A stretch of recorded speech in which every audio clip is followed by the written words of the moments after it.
Today we're going to be creating a cactus GIF. You will need to open up the Wick editor and you will need to choose a colour for your background. You can choose whichever colour you like. If you're not sure how to do this, have a look at the previous tutorials on how to make a bee and flower.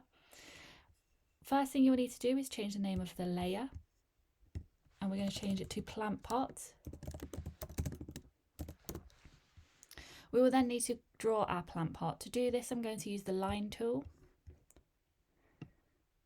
I'm just going to draw out a rough image of a plant pot.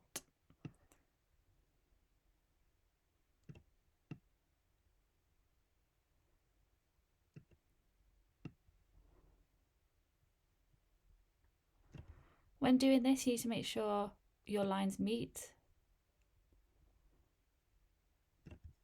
so that you're able to use the fill tool .